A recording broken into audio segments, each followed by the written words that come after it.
pendopo dalam tengah itu Pak. Apa yang Bapak ketahui tentang pendopo dalam tengah itu Pak?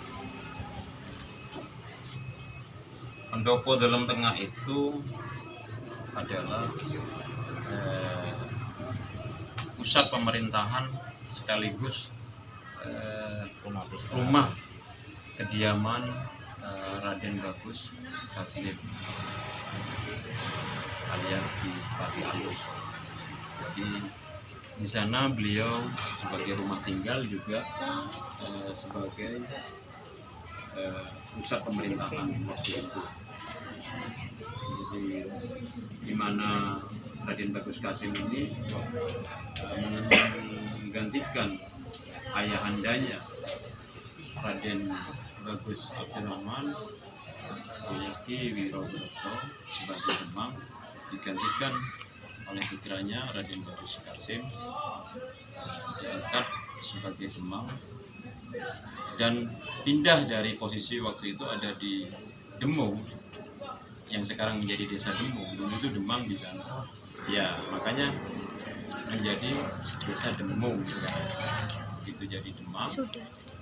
Sekaligus Raden Bagus Kasim ini disuruh pindah sama insya Allah oleh Maha Guru lah, beliau ada spiritual apa, suruh pindah ke timur, ke barat sungai, ke barat sungai ini di belakang. Jadi dipilihlah di dalam tengah itu, jadi membangun di situ rumah sekaligus pusat pemerintahan. Makanya dikatakan itu dalam tengah. Makanya pendoponya seperti ini. Dan ini sekarang sudah dibongkar pendoponya. Kalau rumahnya dalamnya masih ada. Jadi pendoponya ini yang kita sayangkan dan kita prihatinkan.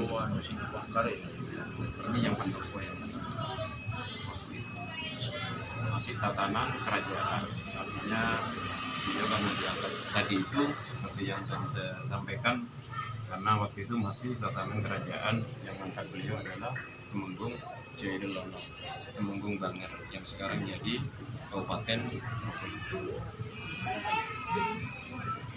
Pertanyaan yang kedua, bagaimana perjalanan terbentuknya rumah pendopo? Nah, ini tadi Cukup sudah tadi. ya, ini tadi sudah sampaikan kan sih. Jadi ini sudah langsung nyambung gitu ke pertanyaan kedua itu tadi.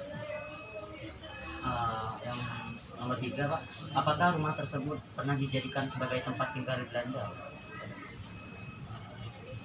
Kalau dijadikan rumah tinggal Belanda, saya kurang paham ya, karena begitu sudah tidak ditempati beliau mungkin, atau sepeninggal beliau ya mungkin ini fotonya jadikan ajang ini foto ini mungkin insya Allah di zaman pejabat bupati, entah bupati pertama, kedua atau ketiga, saya kurang paham. Ini makanya ditempati untuk foto ini mungkin.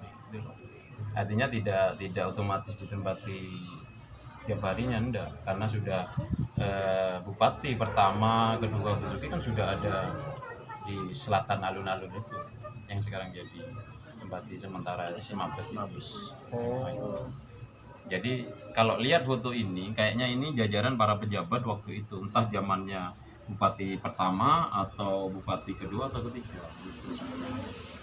Jadi kalau di tempat tinggal di Belanda rasanya kok kayaknya tidak ya, gitu loh. Karena apa? Mungkin Belanda kan orang Eropa tinggi. Ini kan kurang tinggi kalau bangunan Eropa ini.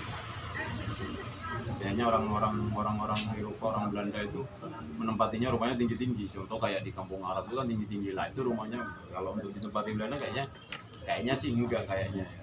Enggak mungkin lah, mungkin kata ini. Cuma ya hanya dirawat waktu itu ya ini untuk pas bukti ada foto ini, saya menemukan ini, saya dapat ini, ternyata ditempati untuk foto juga para pejabat waktu itu. Mungkin zamannya bupati pertama, kedua atau ketiga bisa. Saya kurang paham kalau. Yang terakhir Pak, apa fungsi rumah tersebut pada zaman dulu dan sekarang Pak? Kan ya sudah disampaikan dari awal bahwa nah kalau yang dulu itu sudah jelas dulu dijadikan rumah kediaman beliau sehari-harinya, sekaligus sebagai pusat pemerintahan Besuki waktu itu kan gitu. Kalau sekarang sepertinya sudah jadi masuk ke ranah itu sejarah cagar budaya. Yang budaya kita teman-teman sudah daftarkan itu menjadikan cagar budaya. Juga tidak disayangkan memang kalau tidak dipakai sebetulnya, tidak dilestarikan. Nah ini lagi-lagi saya menghimbau pada para penerus generasi muda, khususnya putra putri Besuki, ini harus tahu ini, jangan sampai ini putus, jangan sampai hangus. Kita ada di sini karena juga beliau juga ada di sini juga. Besuki seperti ini karena juga ada beliau sampai sekarang kan begitu.